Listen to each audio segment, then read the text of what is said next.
Endgame. No, not really the Endgame. This is the Rebel Radio podcast. Yes. It's not the end of the show. No. Hello. I mean... Hello. Hello. Hello. Hello. It could be Hello. the end of the show. Hello. I mean, you never know what tomorrow holds, but we don't plan on being the end. That's true. Not to get cryptic there at the beginning of the show. Did that one podcast ever use our Batman jingle? I tried to listen on their podcast. I couldn't pull it. I slacked. I forgot to send it to him. Serious? No. I know. Really? We'll have to use it. I hope he didn't get rid of it. No, I Yeah. still have the file. Yeah, we're going to have to use it. Cause, Yes. It's still the 80th anniversary. yeah. And Fathom Events is actually holding screenings. I'm so tempted to go watch it in the Yes. theaters. Oh, man. Batman 89 in theaters. So it's like next Saturday during Free Comic Book Day, so it's like, ugh, it's kind of... Well, they don't give any... Well, I don't know. the kids like Free Comic Book Day. Yeah. I'll go watch it since I don't have any kids. Yeah. I'll watch it for you. But my thing with repertory screenings is like, I'm always tempted to go, but then at the same time, like, I can watch it right here. You know? I know it's not the same experience, but... I saw Jaws. That's always just my thing, you know? I saw Jaws in the theater. That was fun. Yeah. And it has to be something I haven't seen on the big screen. Like, I saw Batman on the big screen. Like if they ever show Hardboiled again, like from John Woo, I would love to see it on big screen. I think it's something I haven't seen on the big screen. I'd be more That's tempted. fair. I'd love to see Lawrence of Arabia on IMAX. Lawrence of Arabia. Yeah. Like last year when they did the Transformers the movie screenings, I was really mad because I couldn't make it because it was during football season and Michael had football practice and there was just no way I could work it out. So there are some things I wouldn't mind seeing on the big screen. Even though, but then again, sometimes it's kind of weird. Like the Transformers screenings last year weren't really like from a theatrical print. They just basically blew up the Blu-rays and showed them on the big screen. Yeah. So, it depends how you look at it. But I guess it's still cool to see on a big, 50-foot screen, So, who knows? But, Let's move on to download this. well, I want to talk about the feature. Enough BS. we will get to the feature. We will get to the feature. But, I have to call this guy out, okay? Matt, there were a few There we go. episodes. There were a few episodes ago that we talked about the Gillette commercial that they made a big hoopla about, demasculizing men. Yeah. So now there's this current trend with these stupid fucking feeling cute posts. And this guy, did you see his post on Facebook the other day? He posted his little Captain America outfit saying, "Feeling cute, I might go avenge the fallen tonight." He fed right into it. It's not funny. It's dumb. I thought it was hilarious. I don't get it. You know why? Because I'm like the comedian. I saw Life and I decided to be a parody of it. No. Yep. No. It's like... Then This gets me off. This is what makes me laugh. It's People not- getting riled up. But it's not cute. It's dumb. Nice I know, Cobra but it's Kai his- jacket. That's and right. Cobra Kai t-shirt. But Strike is it a first, strike Michael hard. Jackson jacket? No, dude, it's Cobra Kai, man. Was it a Michael Jackson jacket with a Cobra Kai patch? no. No. This is one of those Amazon sweat child labor place Is that what it jackets. is? Yeah. That's not much better. No. Mark, you should sport a members only jacket. Hey, man. Those were cool at one time. They were. You know? They were. I think they still are. I think they're back. They're back. They're back in style. This is a mock members only jacket, according to Amazon. Whatever makes you feel cute, apparently. Yeah. He didn't deny that I didn't feel cute. I guess he's not arguing that I don't have reason to feel cute. He's just arguing that it's not the most masculine thing. No. Those posts need to stop on the internet. And stop rushing me. You're putting pressure on me. I can't handle it. I can't handle the pressure. We unfortunately... We're People part don't of care. Let's go. But we're part of the Compalooza program, so we have to talk a little bit. You know about what? it. I saw something really cool come across Comicpalooza. No, I'm joking. I saw something really Don't get me in cool. trouble for my volunteer job. Yeah, Leatherface is going to be there. Not the original, not the OG, but the remake that came across with Jessica Biel. So the guy nobody knows, basically. Yeah, basically the guy nobody knows, and it's kind of cool. He kind of dissed the original Leatherface in a con one time, but it is cool to have a horror icon there. I will say that. But Fez from that '70s show is going to be there. Yes, That's pretty cool. I really did like Fez from that '70s show. And I didn't know who he was at first when they announced him. I was like, "Who's this guy?" And I'm like, "Oh, it's Fez from that '70s show." Mm-hmm. He's all grown up now. It doesn't look the same, But that's kind of cool, I guess. Yeah. Is that like really a con type following that show? I guess Maybe they got him at a good price. maybe so. Yeah, I still feel like the show needs that one more boom guest besides Emilia Clarke. I don't know. I just feel like Yeah. Coming up, like Bruce Campbell. Like if you replaced him with Bruce He's Campbell. been to Houston so many times. Yeah, you but know. still. Yes. Jeffrey Dean Morgan. May 10th, Comic Palooza. Okay, on to download this. We will be recording on May 11th at 2 o'clock our live show from the from the Comic-Palooza floor. We'll be talking 20 years of the Phantom Menace, so that should be fun. And it should be it'll be the three of us. Maybe I'm kind of like maybe thinking of a guest if we can find a podcast friend to come join us. Yeah. Then right after that, 3 o'clock is the official podcast program panel, which I'm moderating. And I guess you guys can come to it and be on the panel if y'all want, from the way I understand it, because Rebel Radio is part of it. And then at 7:30 that night, I believe, we are a part of the Battle Royale with Cheese, with the I Am Geek guys. Yes. And we're going up against Gentlemen No Class. It's going to be the original Star Wars trilogy versus the prequels, and we are going to be repping the original trilogy. I wanted to research some of their podcasting and just the position of the prequels. Well, they sent Ryan over at I Am Geek. They sent out an email asking, and the Gentlemen No Class guys didn't respond, so I grabbed the original trilogy for us. Oh, okay. nice. Sure, y'all would be down with that. So the opposition is the prequels. The prequels. Yes. Wow, it's like kicking a So- baby in the carriage. So I'm going to be super busy, and I'm going to be there though, and I'm going to do my best. But you guys are going to bring it for me. I know y'all will represent us well. Heck yeah. For this trivia challenge or whatever challenge it is at Comic-Palooza. So a busy Saturday. Rebel Radio Podcast will be representing at Comic-Palooza. May 10th, 11th, and 12th at the George R. Brown Nobody Convention cares Center. who I am. I'll be going home early come after that. Come see us at 2 o'clock for our live show, and 3 o'clock and 7:30 for our panels. Do us proud, Matt. Hey, dude, long as it leave you hanging. Dude, don't leave us hanging, man. Come on, man. You're our ace. You're the ace I of don't spades, know. man. Okay, fine. I'll do I'm like the jack of hearts. I you might. know? They probably, because I'm on staff, I may be having a room. So if you need a nap long, you have a nap. Just don't jerk off on the fucking bed. Okay. That's all I gotta say. Damn it. It's like, oh, this hentai girl's getting all these tentacles inside of her. Leave me alone. So now, Long, we can get into the show today. Yes. I had to get his feeling cute shit off his chest. Compalooza, we're part of the program. We have to rep. Yes. A couple more weeks till that. I'm excited. I really am. I am. It should be fun. So now let's get into Download This, where you tell you what we watched, streamed, checked out, downloaded. Fornicated too. I was not gonna. I almost went there. I almost said masturbated to. Who's the panelists yet? Who's running the panels yet? Not yet, but I know they're working on it because I heard about one panel that a podcast will be on, so I know they're. So hopefully you get that. That'd be cool. I don't know. We'll see. Well, hopefully. Yes. Hopefully it doesn't clash with the quiz. One of our other panels. Yes. Yeah. Yeah. Yeah. Hopefully. So, what did you guys watch, check out this week? I think both me and Long are both streamed Cobra Kai Season 2 and watched it to completion. Yep. Yes. It's like 25 minutes each, like the first season. No, they're like 30, 35 on some of them. Well, you know Yeah. what I mean, though, 20 to 30. Yeah, average is probably 25. I think it's just as 10 good as the episodes first again. one. Yeah. It's I as good just- as the first one, and I think I like the Season 2 climax just a little bit more than Yeah. previous years. Yeah, I think so too. It was intense. He's like, Surprisingly, like you said, the tournament was really big, and for it to, follow up with something this strong is a good sign. I think that the season's going to go strong for at least one, or the show's going to go strong for at least one more season. So it holds its quality. Yeah. That's why I was worried, because I think they designed the show, honestly. I felt like they weren't sure how successful it would be, because let's face it, on the surface, it looked like an absolutely terrible idea. Yeah. But it turned out to be a really cool idea. And really well. I mean, it's cheesily acted, but it's also so much nostalgia in it that it's so much fun. Yeah. And so it was highly successful.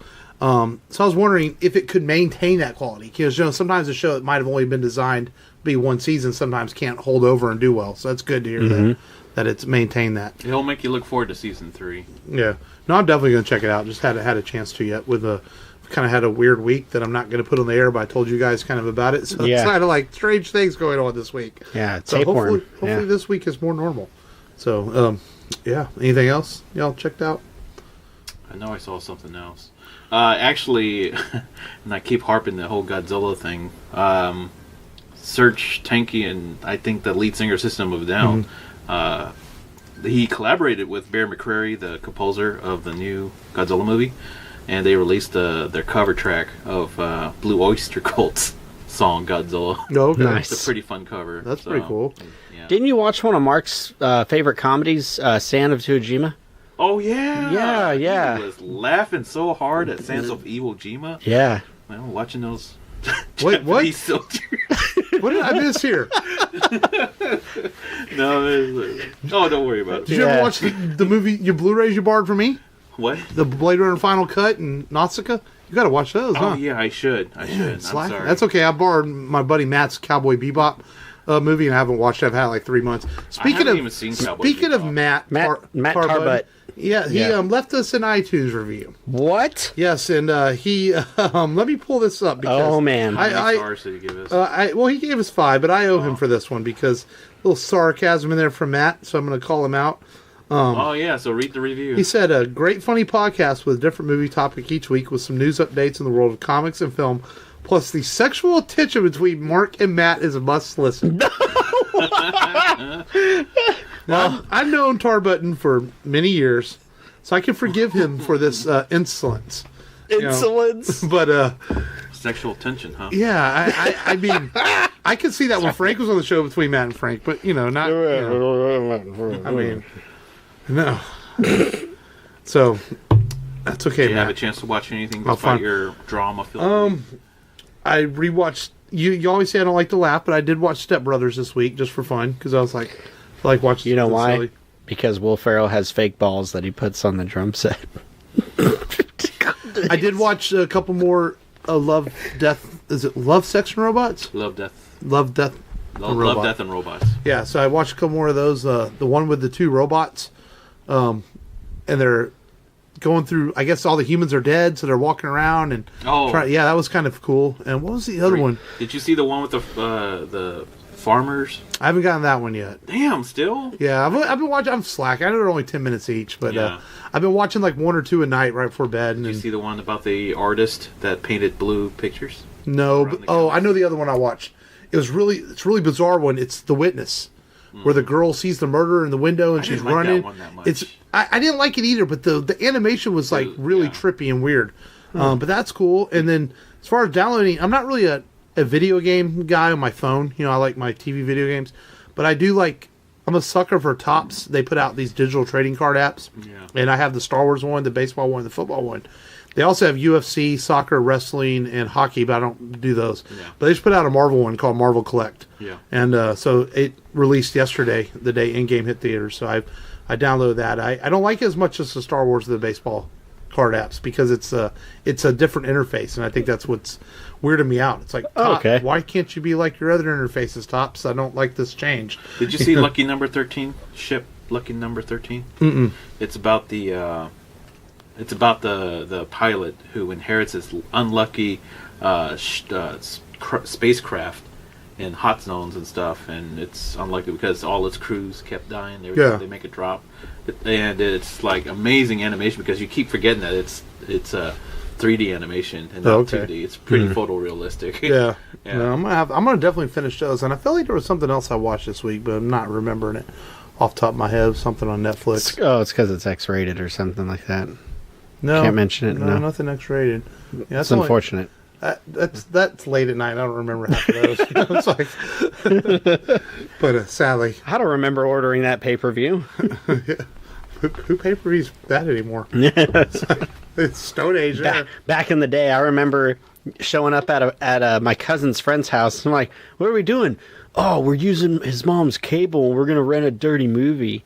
And I was like, "This is awkward." So we know what you were doing when you were 14, Matt. Enough of this prattle. On to the feature. On to the feature. On to the feature. Yeah, Godzilla 2000. No. What? Man, Matthew Broderick was really good at. No, I'm just kidding. Yeah. The greatest. Well, this will be my last episode that I'll be recording. With you. But there was kind of a movie that hit theaters this week, and Could weekend. it be? Normally we do a retro. Cowboy? We no, I don't know anybody's even seen that. No. We normally do a retrospective, look back on some films we grew up and loved. But man, sometimes there's a movie that transcends that, and it just feels like an accumulation of things. That's what this movie was with Avengers Endgame. Of course, is in theaters this weekend, And we are going to spoil the fuck out of it, but we're not. We'll tell you when we start that. We're not going to get there yet. So keep listening if you haven't seen it yet. 10 years of build-up, 10 plus years since 2008 when Iron Man hit theaters, and it all built to this moment that we saw in theaters this weekend, and it absolutely. My first reaction is it's absolutely worth it. Yes, it's but I'm gonna give a quick 2-sentence reaction, a positive reaction like that, and a slight negative, but I'll explain it all later. On the negative side was for a couple hours of movie, that's all I felt it was a lot of build-up, but the payoff is extraordinary. So that's my initial reaction. See y'all's initial reactions. Yeah, I mean, I felt like I had read a spoiler, the one from that was posted on Reddit, and it was mainly right for the most part, and I felt like I was getting that, like you said, Bill. I guess you could call it build-up. And then, like you said, the payoff was really good, and I think, I texted Long and I said it's a masterful nerdgasm, basically. That's right. My 2 cents. Your initial reaction after seeing it last night? I didn't think that this movie would match the epicness of Infinity War last year, but I have to say it really matched it. I didn't say surpass it, but it matched the quality and storytelling that Infinity War had. Very ambitious. It was very ambitious. Yes. And hats off to the Russo brothers. They tied it all together, and within 3 hours, and that was still, to me, that 3 hours went by quick. People complain about the slow parts in the first beginning 20 minutes, but for me, I was like, wow, I enjoyed seeing the payoff of what the animal did. Yes. And to me, it wasn't slow. No, I didn't feel it was slow. Yeah. No. Yeah. That's other people's criticisms of it. No, absolutely.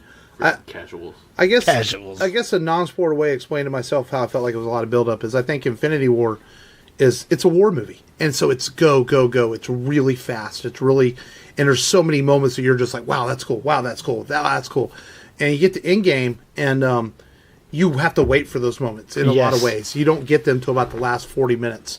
So I guess that's what I meant by that. Like, it felt like a lot of build-up for an extremely incredible 40 minutes of film time. And I think that's where I agree with Long. I think Endgame didn't surpass Infinity War, but I think it's on the same level in a different way because it's not quite as kinetically paced as Infinity War. But yet it didn't feel slow either to me, if that makes sense.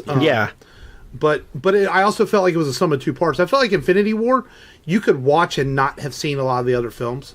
This one, I think does rely on you to have seen a lot of the other films, more so than Infinity War did. Yeah. So the casual viewer for this may be lost on some parts. But again, I don't think Marvel Studios is asking too much for you to have committed to time over 10 years to watch these movies either. Yeah. And if you're going to go watch this, you're obviously committed at this point. I would think. So that's my non-spoiler kind of what I felt. Well, how would you guys score it on a number or letter grade scale? I'd say a 95, no less, and A plus. Yeah. Something like that. That's the ballpark. I'd say probably a solid A. Yeah. Yeah. Because I feel like with recent comic book movies, I think Spider-Verse is still like better in some ways because I just think Spider-Verse is such a love letter to comic books, but it's better in a different way than this is really good. Does that even make sense? Because like there's just so much things that make me smile in Spider-Verse, but there's so much things in this that make me smile for different reasons because of the 10 years of build up. Mm-hmm. But they're both equally really great comic book films, and we should be so grateful to be alive in this time where we're getting to enjoy these stories that we grew up reading and watching in animated versions sometimes, and to see them come to life on the big screen because it's something that Stan Lee and Jack Kirby and the legacy they built, and they wanted people to enjoy these stories, and it's incredible to get to see them come to life, and I think that's something special that we're getting to watch right now. Yeah. And that's why I say keep these comic book movies coming every year. I don't care if they do these for 20 more years. Keep them going. Yeah, the MCU is going to still carry on. As long as the quality is up there. Yeah. For me personally, I give it a 9 out of 10, or maybe even an A plus. Yeah. Well. Definitely. I mean, just an A plus for tying everything together the way it was tied together. I don't think that anyone else could do it better than the Russo brothers, and I'm kind of sad that they're leaving. Me too.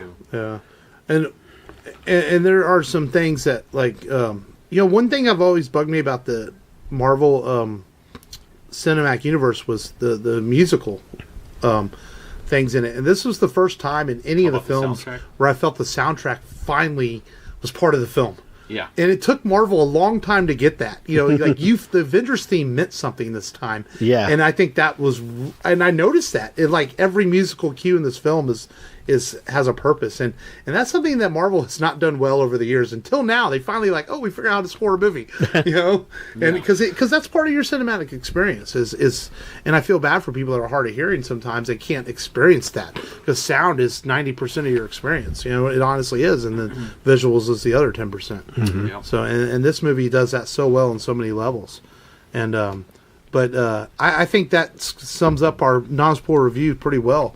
So now, if you haven't seen the movie yet, you might want to pause the podcast and come back after you see it, because I think we're going to start getting into hardcore spoiler territories. We kind of break this film down and where 10 years of the Marvel Universe has taken us. So you've been warned as we go heavily break it down into Avengers Endgame.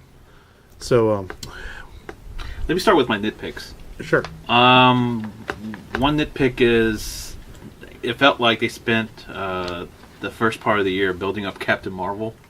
Mm-hmm. And then, when she is in the film, yes, and she does come in at a crucial time, but it felt like they wrote her off, to send her off to the far-off galaxy for a story convenience sake, and then she came back in when they needed her. I felt that was kind of a nitpick. Well, they reshot all up until a month ago. Did they? And they reshot, and they did tell her that she was gonna have. She had an interview where she talked about having more parts, but then all of a sudden that, they cut her dialogue down to one line. Mm-hmm. And I wonder if it was, a retraction because of maybe some of the interviews. Statements? Not political statements, just the way she's interviewed. Like whenever Chris Hemsworth, and her were interviewing, and they asked, she talked about doing her own stunts, and Chris Hemsworth just made a joke. He's like, trying to be like Tom Cruise, and she blew up on him. She's like, really? Yeah, she's like, no, I'm not trying to be Tom Cruise. I'm trying to be the first me. Chef puffed out and I don't know, I'm offended. Because I've heard a lot of confirmation that she shot these scenes even before Captain Marvel. So yeah. So I don't know how much she was involved in some of the reshoots. And remember, reshoots in Hollywood doesn't necessarily mean actual reshoots. Sometimes it can just be dialogue work, things like that. But back on track. Yeah, no, go ahead. Let's see. Another nitpick is I did not understand why Hawkeye was on a killing spree. I understand. He lost his family, and Matt was telling me off. Before we started recording this, because he was Ronin. And he needed to take out his anger, and I guess his family was the one thing that kept him from stepping over that line. Yeah. So I didn't. I can see how it could be better explained. Yeah. Yeah, and then it's another nitpick. And these are not big things at all. Right. These are just small things that kind of took me out of the film a little bit. I had someone say that they wish they would have seen how Banner became Professor Hulk. Oh, yeah, that's right. But that was that to me, I liked it. Yeah, I liked it too. But it was 5 years later, so yeah, it was kinda like, okay, it is 5 years. I can see that, And I'm glad, they were kind of. I like how they kind of set up like Cassie, Ant-Man's daughter was probably part of the Vanished, but they kind of built it up like, nope, she's alive. Right. And she's older now, So I guess in a way, since this movie time jumps, which is pretty bold, time jump 5 years later, and then now the MCU as we know it is now 5 years, like we're in the current MCU time. Well, what's funny is, I stayed away from most spoilers from this film, and that was probably the biggest shocker to me. I was like, wow, it's 5 years later. That was like really kind of dramatic, Yeah. Bold. I think if I had my biggest nitpick of the film was I felt that some of the conveniences of the time travel thing just felt like, this just seems too easy. Let's jump here, which is a Marvel thing. There's some of their storytelling over the years has been convenience. Yeah. But it's minor. And then at the end, when all the when the heroes are reintroduced, I felt like I didn't get enough. You know, Doctor Strange had one line. Spider-Man had only 3 or 4 lines, and I wanted more there. You know, you had this huge dramatic build-up to them coming back, and I was like, you're barely reintroduced to them, and the movie's over. Yeah. But again, small nitpick. Yeah, another nitpick that you just reminded me. At first, Fat Thor was kind of funny. Yeah, it got annoying. And then like when we got into his subplot, it kind of meandered a bit for him. You know. Yeah. I would agree with that. Underutilized. That's probably my only nitpick because I haven't told long. Yeah, I felt it. You know, okay, you know, he's the comic relief, and I didn't mind that. You know, it is what it is. I just thought that maybe at one point he would have like lightning course through him, and all of a sudden he'd have abs again. That too. Yeah, I was like, oh, his mom's gonna do something. Thor, you look horrible. Yeah. And then just turn him back, or whenever he had Stormbreaker come to him, and he had Mjolnir in the other hand, and he was gonna, you know, come down to skinny again. But it is what it is. Yeah. You know, some people in the theater kind of laughed at him charging at Thanos with his gut. Oh, You know, so I'm like, that's kind of funny, but heroic at the same time. Yeah. Hey, I felt it was a little annoying, the Potbelly Thor, because it felt a little out of character for me to that character after his journey where he's been so far. Like, Thor, yes, he would blame himself for what happened, but to fall that far off the deep end just seemed a little out of character to me for a god, essentially. You know, Yeah. and that's probably what bugged me about it. But I accepted it too for what it was. Did it the bug nods, you? The nods of Big Lebowski were cool. It's not as bad as Peter Quill punching Thanos in Infinity. Oh yeah, That seemed yeah. pretty out of left field. Yes, we know he's human. Yes, we know emotions could get the better of you, but dude, Yeah. fucking Did fighting God. the location of New Asgard annoy y'all at all? no, No, not to me. because they put it in Norway this time. Originally, it's in Oklahoma. Really? Yep. In the comics, it's Oh. a floating city above Oklahoma. Huh. Eh. That's the I don't know. Nerd. No. Nerd. Yeah. Nerd alert. No, that didn't really bother me. I thought that the convenience of Valkyrie all of a sudden being there was like, okay, where was she during Infinity War? You know? Yeah. Because she had to have been on the ship with all the other True people. believers. True believers. And then, She was with the other half of Asgard that yeah. survived. Oh, and that's another Yeah. nitpick. And we may talk about Stan's legacy later in the show, but this is like Stan's worst cameo, and it's supposedly his last. I thought, I was like, that's it? It just felt really this, like, not good enough for Stan. That's Can't just- be his last cameo. There's no way. I would have sworn James Gunn said he filmed one for Guardians 3 before he got fired and all that, so we'll see. Yeah. You know, We'll see. yeah. But that's, just some minor nitpicks. So what are some things we absolutely loved about it before talking about... We're obviously going to get into Cap's journey and Tony's journey, the journey of the main characters in this, but what are some initial thoughts and things we really loved about this movie? Cap versus Cap. Oh yeah, Cap versus Cap. Oh. America's ass. Oh, but before that, the callback to the Winter Soldier elevator scene. Oh my God, Yeah. yes. And I was expecting him to do another throwdown. to kick ass, yeah. But then That's what I he thought. says Hail Hydra. Which is a throwback to Secret Avengers. To the comic book. And Yeah. the Winter Soldier mainly. But Yeah. nerd. Yes. Nerd. No one reads comics. No. No, but when he said Hail Hydra to the Hydra agents, they're like, oh, okay, we'll let him have it. Yes. I love how that Robert Redford came back. Yeah, Man. Robert Yeah. Redford and Tilda Swinton. Yes. Yeah. Hell, even Natalie Portman came back and Grimlow. because I kept thinking that I was don't know. Do you think that's a deleted scene they used? well, she was at the premiere, Yeah. so she gets an IMDb credit for it. Yeah. And I wondered though if it was stock footage or deleted scenes because that was one of those convenience things where all of a sudden you see Rocket running and you didn't see him actually get the stone from her. So I'm wondering if she was actually there. Yeah, Yeah. that's a good point. That seemed, to me, I was like, it's got to be a deleted scene. Yeah, To me, but Yeah, I mean, no, it if they very well used could her have been. likeness, they definitely credit her, so which is good. Yeah. and paid her for it. Yes. Yeah. I bet Natalie Portman's at home, and all of a sudden she gets a check from Disney. It's like, what? For what? I don't remember this. I think it's amazing how they incorporate humor in here, even though it's a very dark film. Yeah. Like, oh, I thought you were Build-A-Bear. yeah. Yeah. I felt that too, but that's also something that's irritated me about Marvel over the years. Is sometimes they're always afraid to go dark. And then they finally went really dark at the end of Infinity War.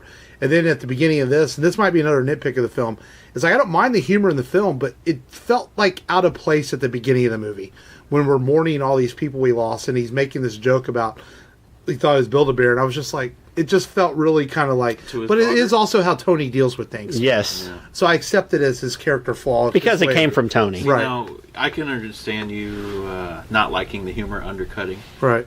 some of the important moments, like Doctor Strange when he donned the cape, right? Right. And he finally accepted his roles, and then all of a sudden the cape wiped his face or something like Yeah. that. That kind of undercutted the heroic nature of it, Yeah. which I understand.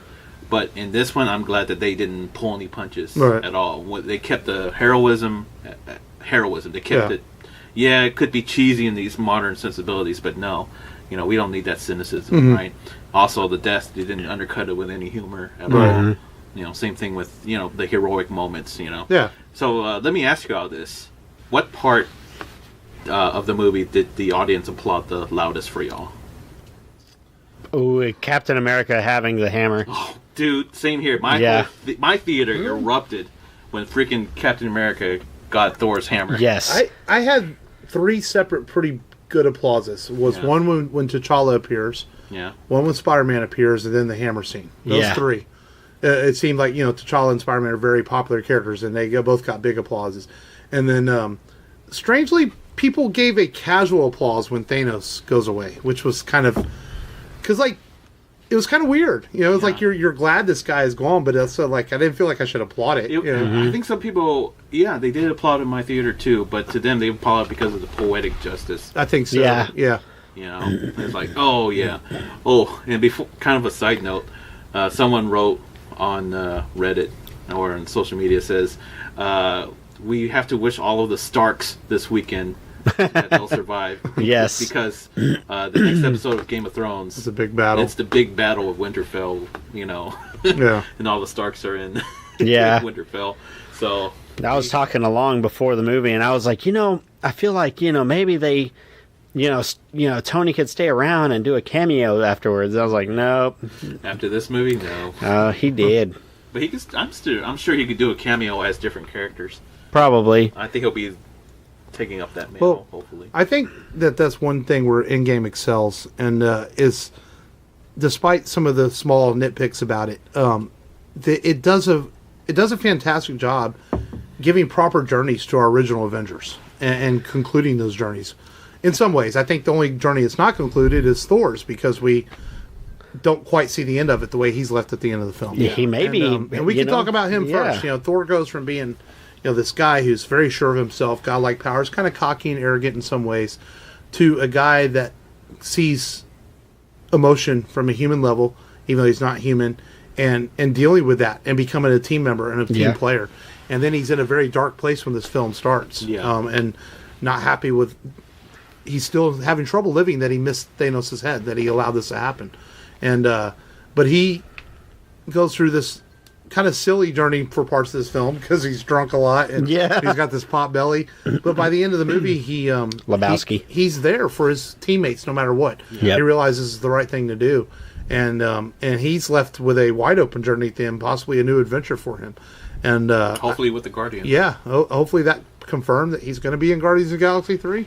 It's quite possible. That would be a lot of fun. Yeah. Because I guess Hemsworth apparently has one more movie on his contract.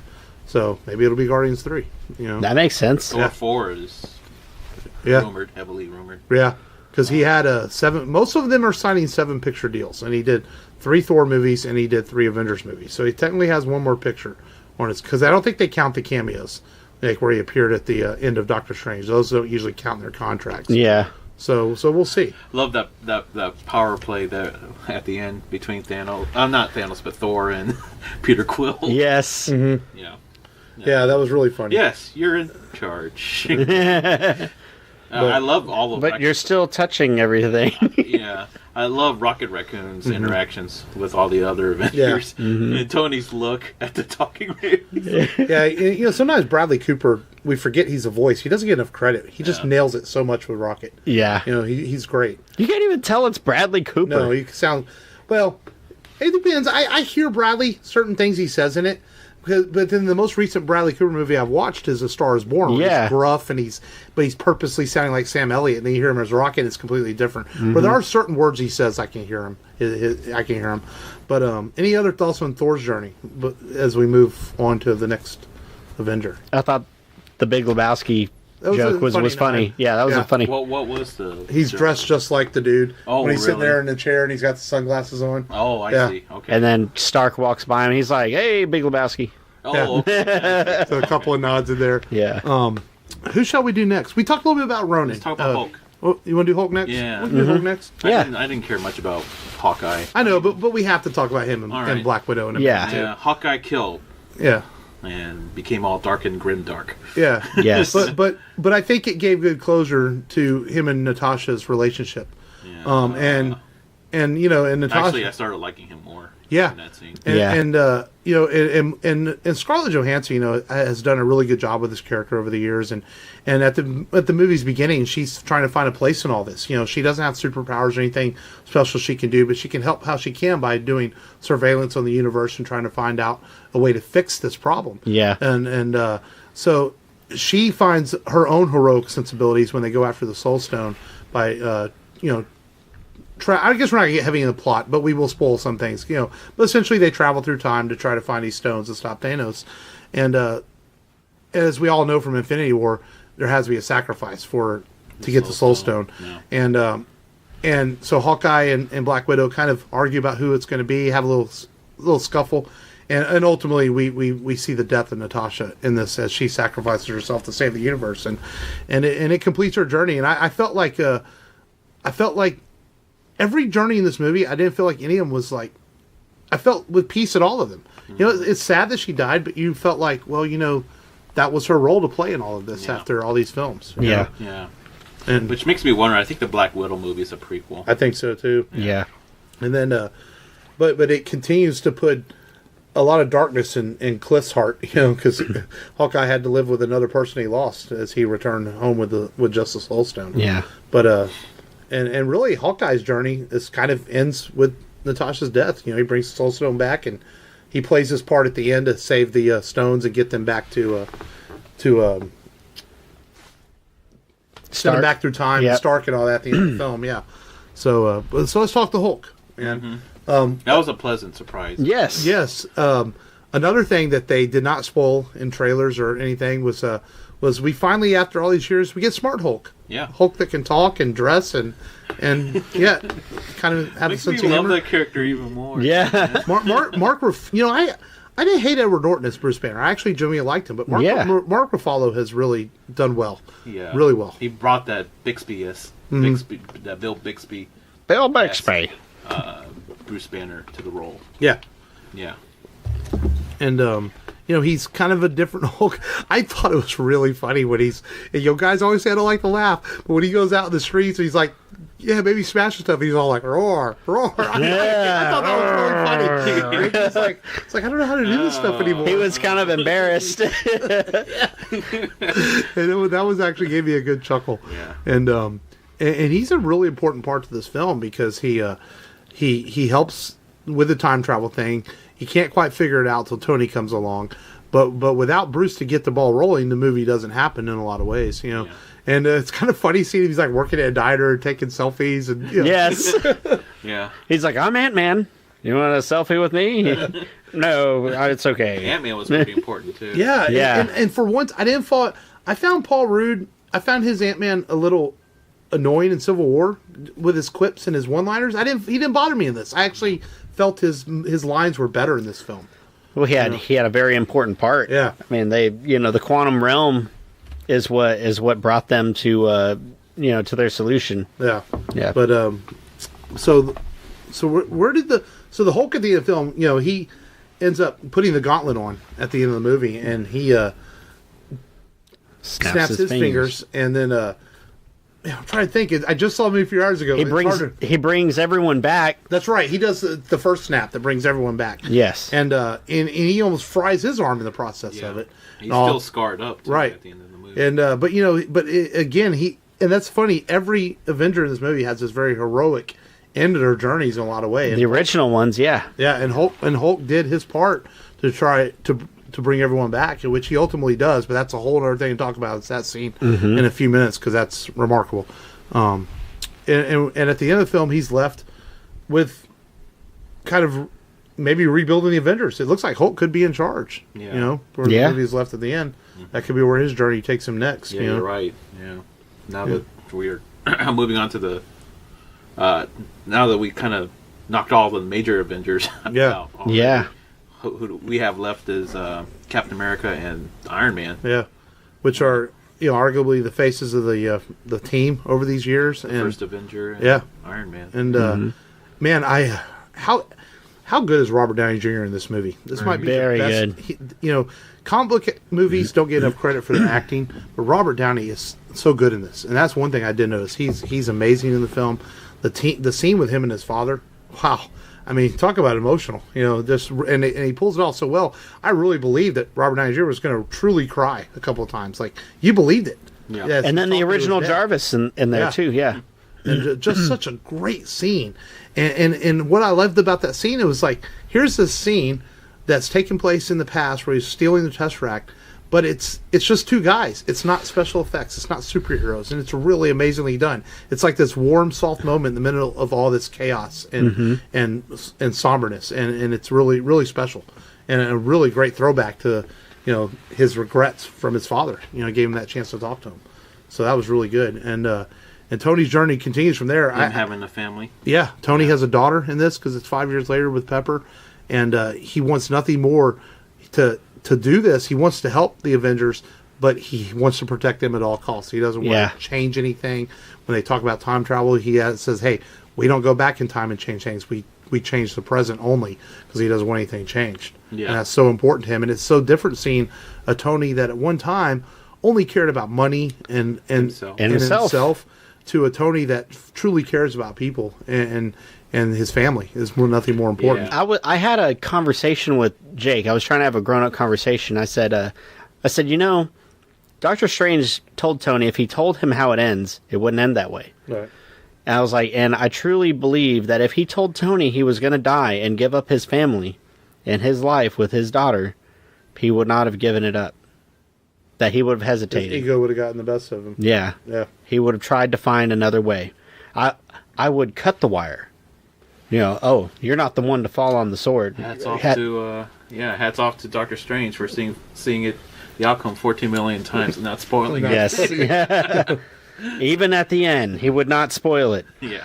And man, how cool was it whenever you thought Thanos had the gauntlet? Did you think that Thanos had the gauntlet? Yeah, I was like, oh shit, here we go. Yep, here we go again. Something's going to happen. And then Stark had it. And then, Strange had just held that finger up. He didn't need the line. He's held that one finger up. Chance. Yeah.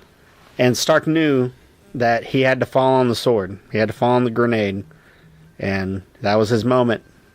Yeah. And he did it. He snaps his fingers took the ball and ran with it. Wipes out Thanos' army. Took one for the team. Yeah. Mm-hmm. And I loved how the moment plays out where Thanos' army is turning to dust all around him. And, what are you doing? There's a bug on it. Oh. Thanos' army's turning to dust all around him. And then and Thanos has to watch it all. Yes. That was a cinematography wise just a really well shot film or shot scene right there. And you almost see the defeat in Thanos' eyes. And this is a CGI character we're talking about, but remarkably done special effects by, I'm assuming, ILM did a lot of this stuff. Yeah. And really well done, because you see the pain and the defeat in Thanos' eyes as he watches his army disappear in front of him. Yeah, don't count Disney out for CGI animation. Yeah. Mm-hmm. Those are the masters of character expressions. Right. So, and of course, Tony snaps his fingers and the effects of the stones, ultimately end his life. Did you hear any crying in your theater? Any weeping? There were gasps from people, you know. I had this young teenage girl, like 3 rows down, and you could hear the whole theater laughed at her for, not laughed at her, but they all kind of laughed. I shed a couple tears watching this, but for different reasons. Yeah. It actually brought me very close. Even for the triumphant moments, it brought a tear to my eye. But Tony's journey, I started thinking like, man, it's really sad, but I also felt like it was the only way for him. It started with him. It began with him. Yep. The throwback to saying "I am Iron Man" was incredible. It felt like that was his sacrifice to make to save the universe. Yeah. And then proof that Tony Stark has a heart. Yeah. On his little water. Water bouquet. The funeral scene might be one where I shed a tear because it's just like, it's incredible. All these people that showed up to. The kid that was by himself. Yes. Was the kid from Iron Man 3. Is that who that is? Yes, that's who that is. They confirmed it. I was wondering who that was. Yeah. Because they put the camera on this kid. I'm like, wait a minute, who's that? Yeah. Okay. I'll have to rewatch it tomorrow. They confirmed it's the kid grown up from Iron Man 3 with the potato gun that he saves, gives the watch to. Yeah. I mean, I know who the kid was. I was just like, who that was. I knew who everyone else was in that scene except for that. Yeah. And we get to see that Nick Fury is back at the end there, and even Carol Danvers shows up for his funeral, and she barely knew him. Yeah. Just Pfeiffer. Yeah. And Michael Douglas. Mm-hmm.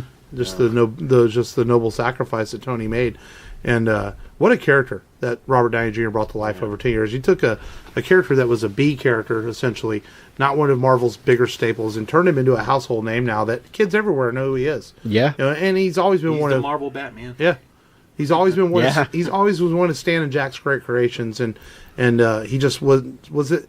I think part of Iron Man's problem was, they turned him into a drunk in the 80s, and I think people just got away from knowing who this character was, and now through the power of cinema, we're able to bring Iron Man back into the mainstream and make him arguably one of the most popular superheroes in the world again. Mm-hmm. So let's talk Captain America. Man, another character with an incredible journey, and I didn't see that coming. That's for sure. What part? Just his ending. Yeah. But how he turned old. Yeah, but how poetic was it? Yeah. It just felt like he got what he wanted finally. You think about it. You start thinking about Cap's journey from the moment he was woke up. He for once thought for himself. Yeah. He woke up in Avengers and is thrust into battle. And that's all he's done for 7 years since he's been brought back to life is battle after battle, Winter Soldier, Civil War, all these films he's in. And out of time. And he never had a chance to have his own life, really. Yeah. And so he decided to go back and make it his life. And it's just, couldn't think of a better way for it to end for him as he went back and he spent time with Peggy, the woman that he loved so much. Shoot that right back to Ultron whenever he said, the God's righteous man, like you could exist without war.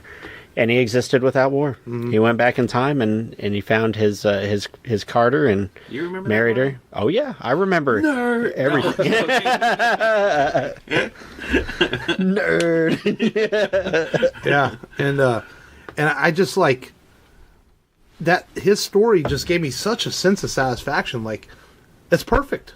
It's like that. It's that hero journey. It's almost akin to Logan.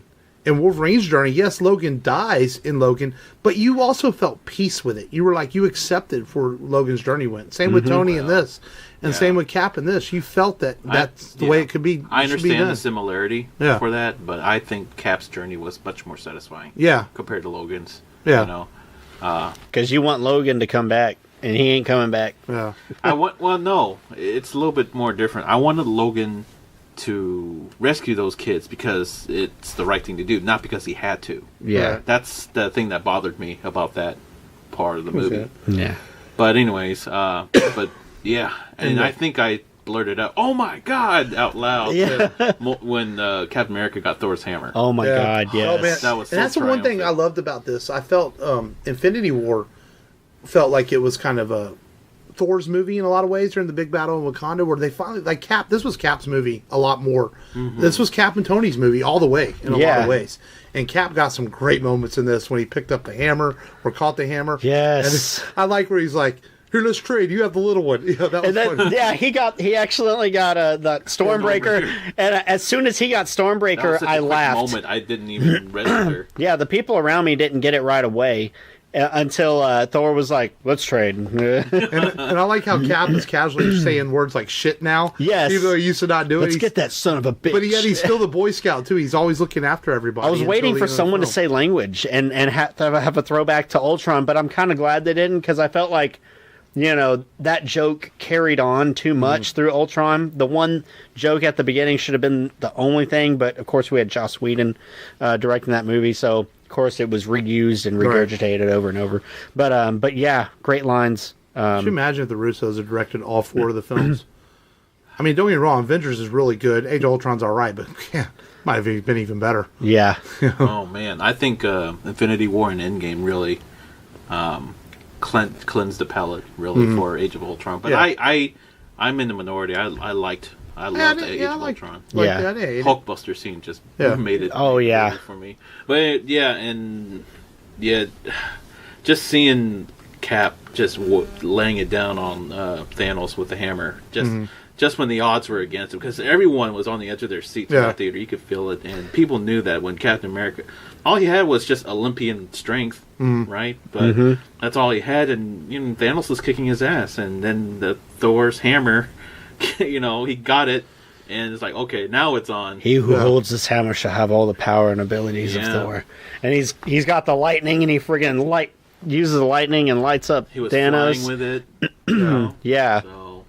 And he even had the defense going on before his shield got broken in half, just like in the comics and in Tony's premonition, which Scarlet Witch put there. But yeah, still he had a vision about it, which he talked about at the beginning of the film. That was crazy, seeing Tony broken like that. I didn't fight him. He wept my face with a planet. If you want to take this and go to him, and he just has a cardiac arrest and collapses. And you could tell that this shook him up more than going into space with a nuke. Yeah. So it was pretty. And he was emaciated too. Yeah. Yeah. But And another interesting character that had an interesting journey, isn't even a fully human character, was Nebula. I mean, she played a pretty important part in all of this. Yeah. And I thought it was interesting because she might be the least expected character to do so. Yeah. Yeah. And she saved Gamora, the old Gamora at the end. Gamora from the past. Yeah. Yeah, there's been a lot of rumor that Guardians 3 is about the search for Gamora. Did Quill pretty much confirm that, looking through the thing? Yeah. Pretty much. That's been a lot of the rumors, so. Him? It was between him and a tree. I also like Rocket's moments in the movie too. Yeah. Just seeing Tony's first reaction of seeing Rocket talking, and then it's just I just enjoyed seeing Rocket interacting with the Avengers, because he was in a way an unofficial Avenger. Yeah. Because of it. So, and then War Machine, of course, he had some moments here and there. Sorry. Spider-Man got to shine a little bit at the end with some moments. So, dude, the thing that also brought a tear to my eye was just seeing all the superheroes return. Activate insta-kill. Man, on your left. That moment, and I just saw the movie a few hours ago. That moment, to me, is already possibly in a top 25 cinematic moments ever, if in science fiction. Yeah. I think maybe not all film, but science fiction, because it was just like Avengers Assemble. To me, boom. We waited 10 years to hear that. Yeah. To me, it was definitely Cap and Thor's hammer. Yeah. That was pretty hard to top. Yeah, I mean, and that's the thing about the last 40 minutes of this movie have so many just incredible moments in it. Yeah. The heroes returning, Cap finally saying Avengers Assemble, Cap catching the hammer, Tony turning the tables on Thanos and flipping his finger, snapping. Yeah. Just so many just wow moments at the last few parts of this film that were so worth it. Home run. Yeah. So worth it waiting for. Yeah. And after 10 years and 22 films, and we got those moments that we'll never forget. Man, when the portal started opening up and all the heroes are returning, I was just like, I felt chills. Yeah. I mean, I really did. I was like, wow, this is cool. And you knew it was coming. I mean, we all knew it, but it's just the way it's delivered to you and the build up to it is just so awesome. When Doctor Strange steps out and everyone else steps out, it's just, it's so neat. And I can't think of a better way to pull that off than they did in this film. This little throwdown with Thanos. Yes. About to rip him apart. Rain fire! But our troops, just do it! Yeah. We're about to get ripped in half. Yeah, and then like you said, Captain Marvel, I would agree back with your nitpick a little bit that she seemed a bit of a footnote. Yeah. She shows up, but maybe they were afraid to make her. I did like the fact that a lot of people were saying early on, Captain Marvel's just going to come in and be like Superman and tear Thanos apart. Not really. It shows you how badass Thanos was. He went toe to toe with this very powerful being, and he was able with to himself. Yeah. And he held his own until he grabbed the Power Stone, or I think it was a Power Stone. He grabbed the Power Stone, threw it in the other hand. And he was able to knock her back. Yeah. And that's what it took to knock her back, even for Thanos. It took a stone. What did you think of the Marvel women moment? Oh, yeah, where they all team up together and it's girl power. I thought that was cool. I also felt it. I'm not trying to sound. I don't want to sound like. Let's call it fan service. I don't want to sound like a dude, but yeah, it felt a little forced in fan service. Yeah, like I liked it, but it was cool though. Yeah, I'm not disagreeing. I thought that was cool. Like, Who was in that? Who was in that? It had a Scarlet Witch, all of them. Scarlet Witch, Gamora was there. Nebula, Valkyrie. Yeah. Mm-hmm. Yeah. I did like from Spider-Man lands on Valkyrie's like, oh hey, yeah, I've never met you. This is cool. I kept waiting for him to do another movie line. Yes, I was hoping he'd have. You just like that old movie Empire Strikes Back. I kept waiting for him to deliver that. Yeah. I am curious if there's what could be deleted from this. And they said that they filmed like 5 different endings. And the Russo brothers kind of confirmed that. Yeah. My guess is they had. My guess is they filmed 5 different endings. They had 5 different possible people who had the gauntlet. I think is where the change was, who ended up making the snap, ultimately. And but who knows? We may never know. Yeah, we'll have to wait till the Blu-ray DVD comes out. The leaked script that I read said that they went back in time and they cloned the Infinity Stones using Captain Marvel, that her energy was the same energy as the Infinity Stones, so they used her to clone them. And that seems a little convoluted. And they created a gauntlet. They said that it said that he got killed at the beginning because they couldn't protect the Earth, so they avenged it. Yeah. Just like a reference in the first one. Because if we can't protect the Earth, you can make damn sure we'll avenge it. So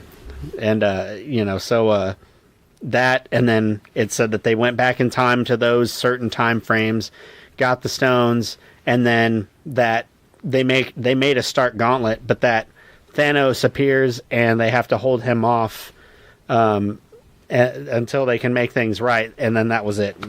That was basically the whole script. So it didn't spoil the ending, and I didn't think it was going to be that true. We all knew the time travel part was going to be true because they had Cable's tech on their hands in the set photos that we saw, so we knew time travel was involved. We just didn't know how. No. But, wow. I mean, now, where does the MCU go from here? I mean, we know we have Spider-Man coming out, which is officially the end of Phase 3. The Black Widow movie will probably be a prequel. Yeah. Thor 4 is in the works.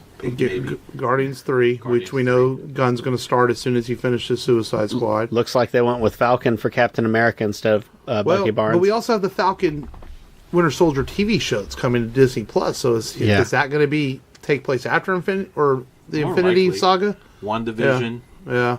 Mm-hmm. Yeah. So it'll be interesting to see where they go from here. I mean, I think that, there are other villains that are out there that maybe not quite as epic as Thanos unless they go the route of Galacticus, as we know they have the rights to those characters now. But everything Kevin Feige said, it might be 3 or 4 years before they get around to doing that stuff. So, but, you can build towards that. We'll see what they do. The next Avengers movie might be X-Men versus Avengers. Yeah. It could be. Or House of M. No. I mean, there's a lot of stuff you can do with Adam Warlock and cosmic characters that are out there. There's other Celestials besides Ego out there that could cause problems for the Marvel characters, Introduce Silver Surfer. Yeah. It's going to be hard to top the Infinity Saga. That was a pretty big deal. Yeah. No, it is. I can't think of another event that would be as... Secret War, maybe. That might be the only thing Secret that War. Come even close, but yeah. That's what the Russo brothers said. That they'll do a Secret War movie if they ever come around. Yeah, they said they're done for now. But you got to read the fine print. They say, we're done with Marvel Studios for now. But, who knows? They could come back a few years if the money's right. Yeah. And do some more. And, that was Joe Russo in a cameo in the in this one scene where they're talking at the support group. Yeah. Oh, yeah. He went out on a date. That was one of the Russos. Yeah. And Jim Starlin, the creator of Thanos Infinity Gauntlet, was in the film, too, at some point. I know one of Joe and one of the Russo's brothers, actors on Community was in the film. She was the black girl that's like, I haven't seen y'all here before. Are you new? And Cap's like, you could, no, not really. And she goes looking for him. And they expected, the prediction was that Kim Jong-un was going to be in there because he was in Community. And I didn't see... Kim Jong-un? Yes. The dictator? Yeah, because he was in Community. No, Dr. Kim Jong. Dr. Kim Jong. I'm sorry. Yeah, Fail. Kim Jong-un. Who's Kim Jong-un? Is that the dude from Hangover? Kim Jong is Kim from Hangover. Jong. Oh. Dr. Kim Jong. Kim Jong-un is the dude from Hangover. the dictator. Yeah. He was in the movie? Not Kim Jong-un. Yeah. Not the North Korean dictator. Sorry. Firing nuclear ballistic missiles. Right. You Yes. know? No. But no, the dude from the Hangover's in the movie. He plays security guard. Did I miss him? Yeah. I must have missed him. Kim Jong? Yeah, he was the security guard. Oh, okay. Ant-Man. He was Yeah. in mustache. Nice heavy throwback to the original Ant-Man with Michael Douglas. The helmet in the room? Oh, yeah. Yeah. And Michael Douglas with a really bad wig. Yes.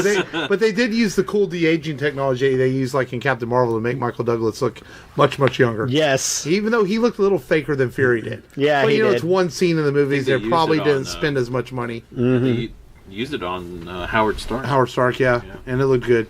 That's some really nice technology, Disney. Whoever's created that, It's Disney for sure. Because Fury, man, you watch Captain Marvel, you couldn't tell. You know, he looked like. Yeah. You still haven't seen? Have you seen Captain Marvel yet?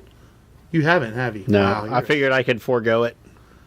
you're a slacker. Yeah. Yeah. He's letting the politics get involved. Now, you know, Disney did start working on that technology during Tron Legacy. It's already and it's come a made. long way. Yeah. I mean, what? The first movie they used it on was Tron Legacy. Yeah, So yeah. Maybe they can go back and do a and special. they're edition. using it heavily for Scorsese's next movie, Yeah. The Irishman, where they're de-aging Pacino and Oh, wow. De Niro and Keitel and Really? Pesci. Dang. Yeah. So, I'm looking forward to that movie. But anyways, So we've had 22 films. I'm watching it again tomorrow. Sorry. Yeah. 22 films, 10 years, man, and there's been some great moments in the MCU over the years, and so we kind of came up with a list in a way. No, you came up with Yeah. the list. Well, you know, Yeah. it's because you were wanting to argue everything with me, like my kids, man. No, but of what we thought, I you know, just was didn't want us to be repetitive. kind of the top 5 MCU moments over these 22 films, and most of them come from the Avengers movies, which rightfully so, because they should, because those are the tentpole films. And at number 5, I have from Infinity War last year is when Thor lands into Wakanda. Probably the biggest applause in that movie. Yeah. Last year was when he lands in Wakanda. People were like, "All right," and it's freaking cool as shit. It really is awesome, because you know, I've heard people argue that should have been Cap's moment in Infinity War, and not really, especially now after seeing Endgame. You realize Yeah. when Cap got his moment in this one. Yeah, he got his Big moment. time. Yeah. So I thought that was a cool moment, you know, last year when Thor jumped into Wakanda, because it was just, you didn't see it coming, because that last we saw Thor in that film, he was stuck trying to get Stormbringer, and you didn't know if he was going to survive and even make it back, and then he shows up, and it's like, wow, that's cool as shit. Yeah. And he unleashes holy hell Yes. on Number that battle. 5 for me is the dance-off scene in Guardians of the Galaxy. You said number 5? Number 5. Oh, okay. Because it's so unexpected. And you know, in the big throwdown, you expect a big throwdown fight between Ronan and the Accuser. Yes. Guardians. And all of a sudden he goes into a dance-off. I'm going to go less. I'm going to Scene's go always more bothered subtle. me, though, for some reason. I don't know why. I'm going to say whenever Fury stepped out at the end of Captain America, and you're like, whoa, we're getting this universe. Or we're getting Avengers eventually. It was at the end of Captain America. It was I'm sorry, Iron Man. Sorry, at the end. Iron Man. At the end of Iron Man, whenever he, you know, you know that, you know, it's Shield, and Fury comes out, and you're like, whoa, this is gonna be much bigger than just an Iron Man movie. Yeah. And it started that wonderment and that build up right there. They said that they weren't planning on doing that. At that point, they didn't know, At yeah. that Yeah. point, They didn't know they were going to do it. Yeah, because you got to remember back when these films started, They were under Paramount at that yeah, time. Paramount was still distributing Iron Man and the first Thor, and Marvel Studios. Disney had bought Marvel at that point and the foreign Marvel Studios, but they weren't distributing the films yet. You know, it wasn't all fully under the Disney banner. I think Disney at that point had only owned the comic book portion, and they were distributing the characters out to Paramount, because Disney has come a long way in 10 years since with their live action stuff. Yeah. In the Bob Iger, the yeah. mid 2000s, it was still a lot of animated stuff, and now they built Marvel Studios and bought Lucasfilm and have built their live action stuff back up to where it is today. At number 4, I put from the first film, the first time we see the Avengers assemble, the famous camera panning scene. We see them all. He's turned into Hulk. My secret is I'm always angry. I mean, it's that moment that this is happening. The Avengers are on screen. You know, as a kid, you grew up wanting to see that, and it's still one of the bigger, still one of those moments that get you going. Yeah, it's cool. Yeah. You know, mine is the Captain America Winter Soldier elevator fight scene. It's, I think, one of the most iconic moments that came out of that movie. You know, so also the airport fight scene at Civil War. Yeah. I was actually thinking the same thing. Whenever the Avengers theme plays and it just circles around all the Avengers.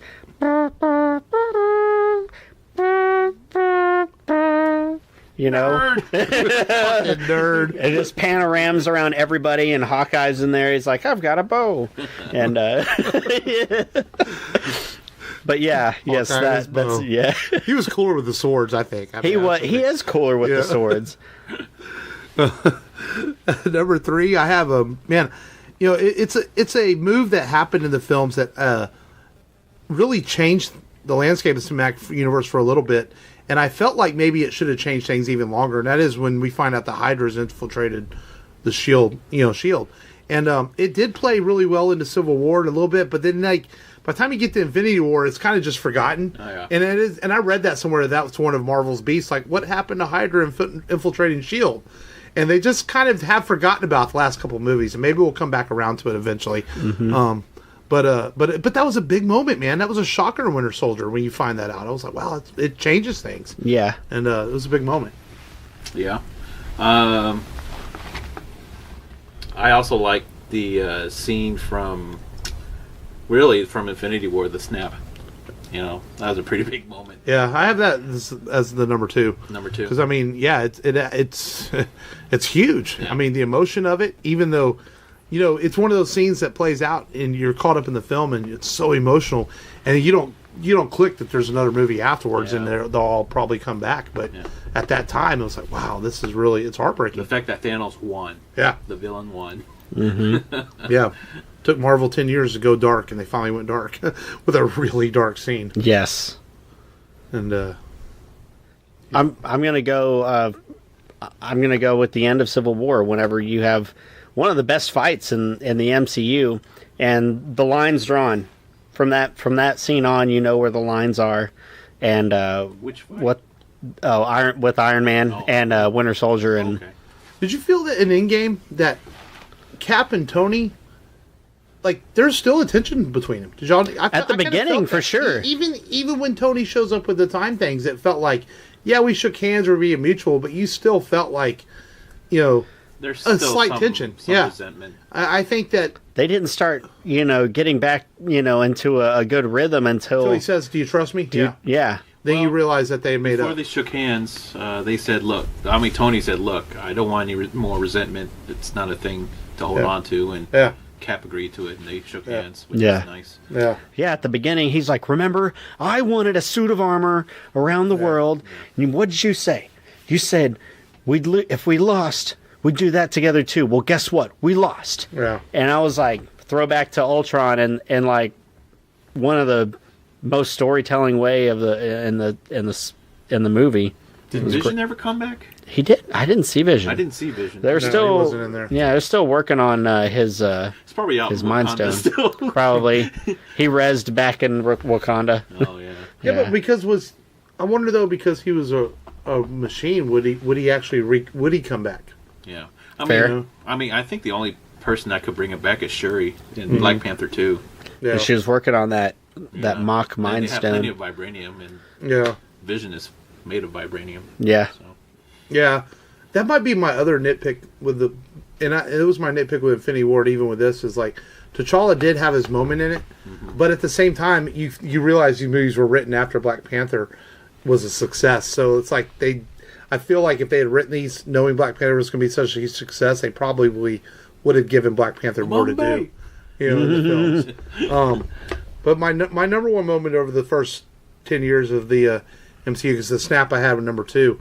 Was the heroes return, Avengers assemble in this film. Yeah. That moment was right there. It was worth the wait, the 10 years of build up to see Cap finally say that.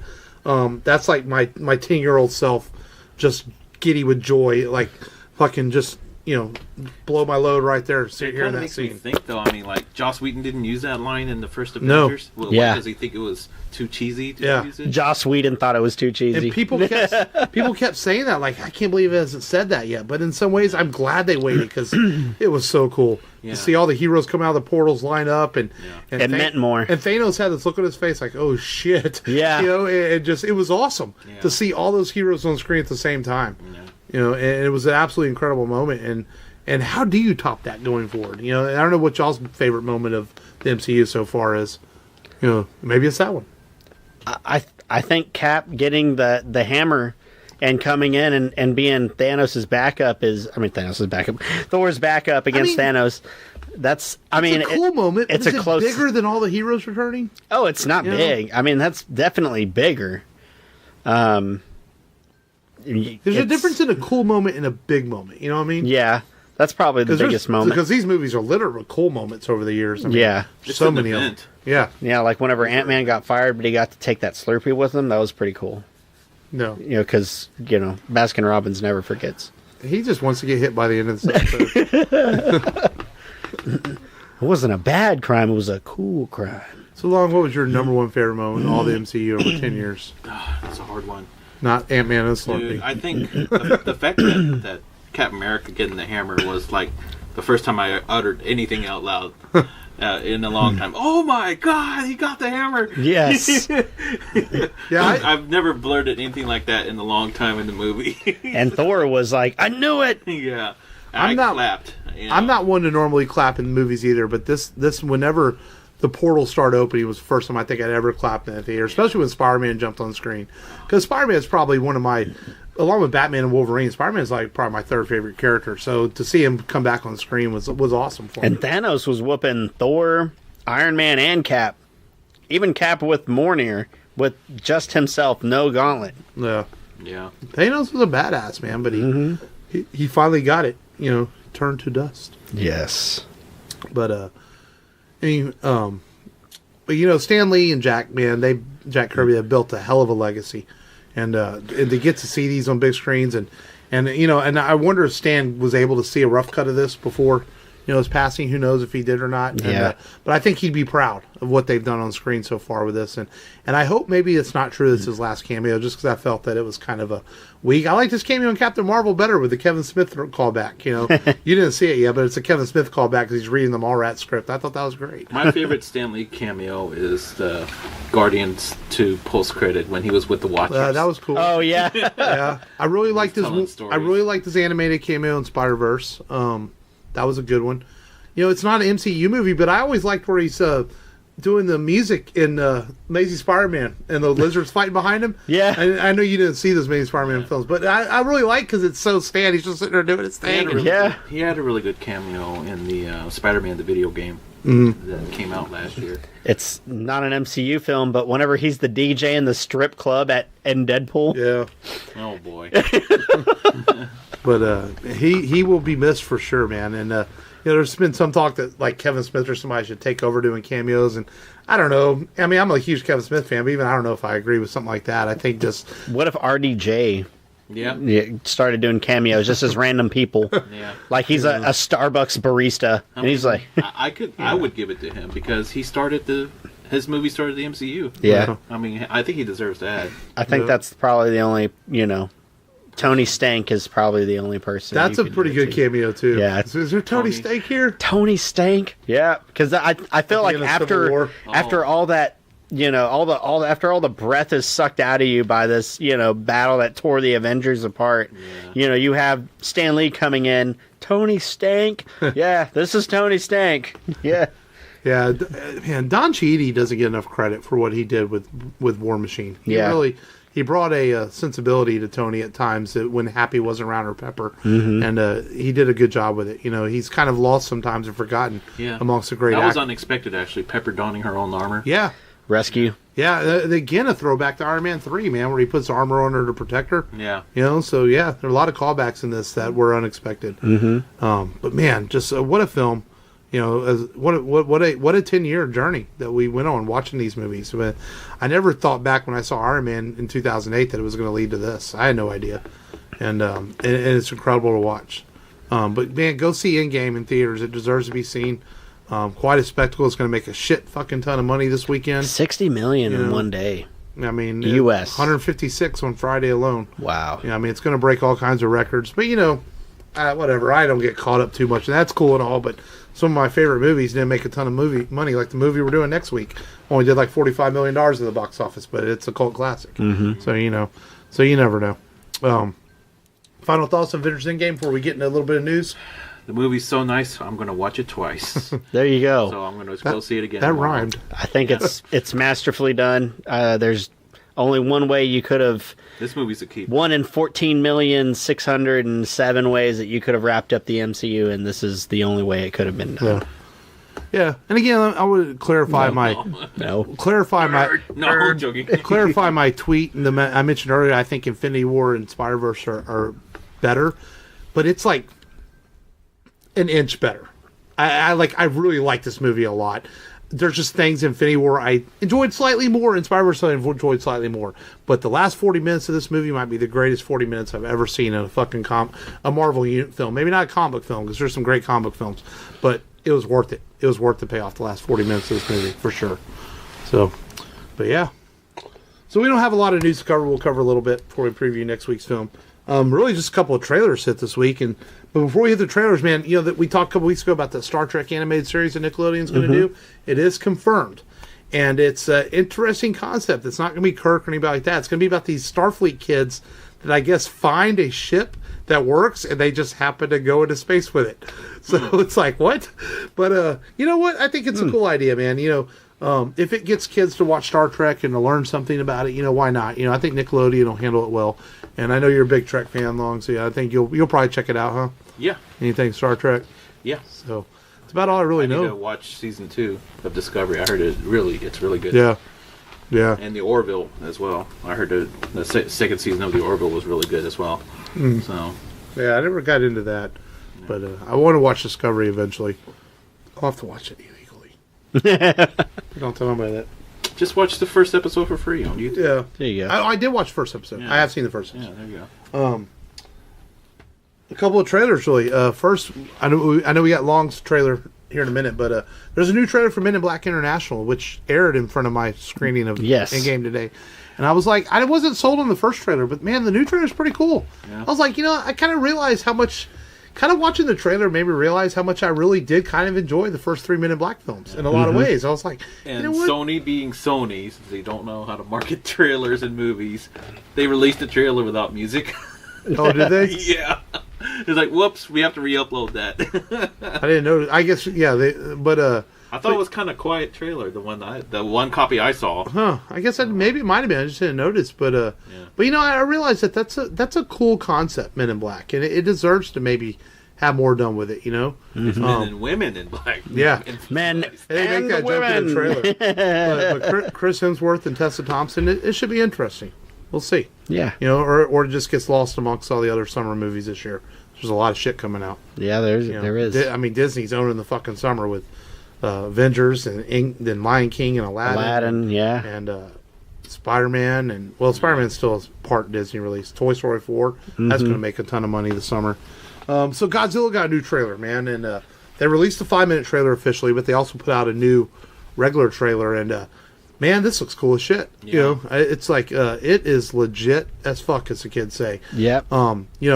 If Endgame was the epic comic book movie of all time, man, this looks like the epic monster movie of all time. Heck yeah. And that's what you want, man. I honestly want to go into this and I want very little subtext. Let's just set up that plot in the first 30 minutes. Let's get going. I want to see monsters fight. Yeah. I think that's what everybody wants to see. Now, I don't want it to be mindless action. Don't get me wrong. I want there to be a reason for it. But that's what you want to see, man. And as our Godzilla expert, man, what are your thoughts? Oh man, You're just ready to see it, huh? I'm trying to curb my enthusiasm too, because 2014 Godzilla came out. I was really pleased with it, but it didn't really quite reach the level that I kind of wanted. Just the fact that we're seeing Mothra, Rodan, and King Ghidorah classic Toho Japanese monsters being Hollywood, given the Hollywood treatment. Man, I never thought in my lifetime I'd see it. Yeah. So, and I'm with you on that 2014 version. Like, I really liked it, but I wanted more. Yeah. I just felt like by the time the movie built up to the scenes at the end, it was over. Yeah. And it feels like this movie's definitely going to give us more. It felt like a Spielberg movie. Yeah. Yeah, the way all the camera angles, the lighting, the plotting. It was definitely a Spielberg-esque type movie of Spielberg. Who's directing this new one? It's Mike Daltrey. Okay. He did Krampus, and he also did Trick or Treat. That's right. Oh, Trick or Treat's a good one. I was reading about that, and like he's really compassionate about it. Like is he? He gets it. Like, he understood he had to make the kind of low budget horror movies to get a start. Yeah. And he seems like he understands. It's funny because Gareth Edwards, who did the first one and went on to do Rogue One, he had only done small films too before doing the first one. So interesting they went that direction again with the new one. That's all the news though. There wasn't much this week. So it's kind of a slow news week. But next week, man, we are gonna. It's hard to. There's no matter what movie you're going to do after Endgame, it's going to feel like a step back. But it's still a great movie, and its 25th anniversary is on May 14th, and it's a film that I saw in high school, and it really, I know it's an important film for you too, Matt. It is really a film that took comic book movies from being Batman to being something that I hadn't seen before, taking a dark graphic novel and put it on screen. And that is The Crow.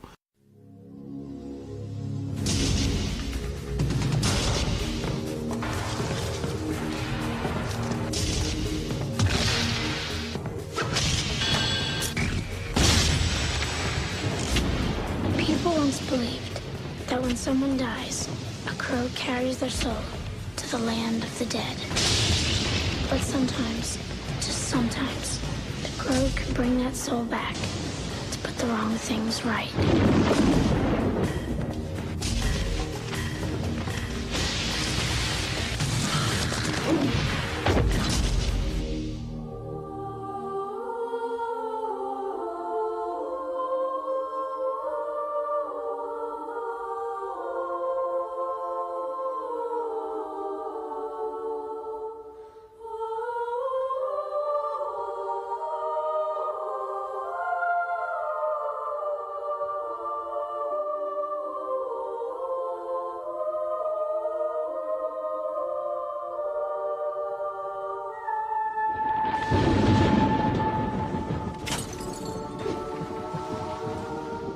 Real love is forever.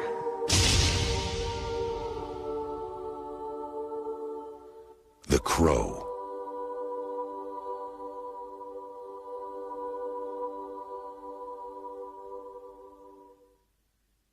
Brandon Lee, of course, infamously, I guess, or famously died making the movie. Yep. And it was his legacy to cinema, and he would have been a star from this. And it's a favorite movie of mine in the comic book world. A really great adaptation based on the comic in a lot of ways, even though it changes things. Days. Yeah, I mean, it's definitely. I was in the middle of high school. I was into all that kind of music, Nine Inch Nails, and that kind of stuff. And I have the cassette in my Sequoia, the motion soundtrack. I saw the film like 3 times in theaters. I went back a couple of times to see it because it just can't rain all the time. I just really was impressed by what they did with this movie on a low budget and after Brandon's passing to be able to complete the film and still put it out in theaters. And it's on Netflix. I'm pretty sure right now. It seems like it's always on Netflix, but I've seen the movie a few hundred times probably over the years. Who knows? I know a lot about this movie, so I'm probably going to talk a lot about it. There's a lot of interesting behind the scenes stuff with this movie, a lot of deleted scene stuff they'll talk about.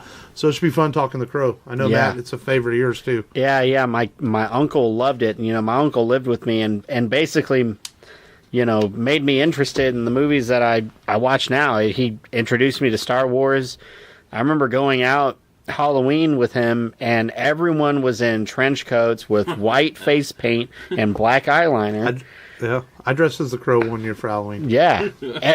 Everybody was dressed like that. I mean, it's not me, not you. You don't want to be an Asian Crow, no. But I don't remember what I dressed up as. I didn't think I did Halloween that year. Right. But so it'll be cool to talk about, man. It's a good flick. It really is, and it holds up well even 25 years later. I think it's a a movie that stood the test of time. And so we'll talk The Crow next week on the Rebel Radio podcast. But man, that's it, man. That was quite an epic episode discussing Avengers Endgame. Oh yeah, but a lot of fun, man. It's a lot of fun to watch and see all these movies unfold. And go to rebelradiopodcast.com and check out all the latest episodes, and buy a T-shirt or something while you're there. And come out to Compalooza May 10th, 11th, and 12th, and see us. Write a review. Yeah, leave us a review on iTunes. That would be awesome. Give us 5 stars. Yeah, we'll read on the air just like we did Matt Tarbutton's, even if he says I have sexual attention towards Matt. I'm going to kick his ass for that. Twitter, Rebel Radio Pod. Instagram, I'm always putting stuff up on there pretty randomly. But yeah, check us out, man. We appreciate all the support you give us, and thanks for listening.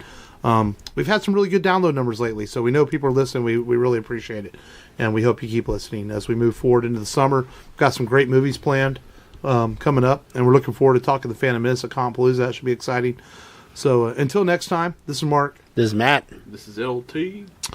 As always, go to rebelradiopodcast.com and just go there and do it. Do it. Hello, everybody. This is Ming Chen from AMC's Comic Book Men. And this is Mike Zabzik from the same, and you're listening to Rebel Radio. This is Walter Simonson. You're listening to the Rebel Radio Podcast.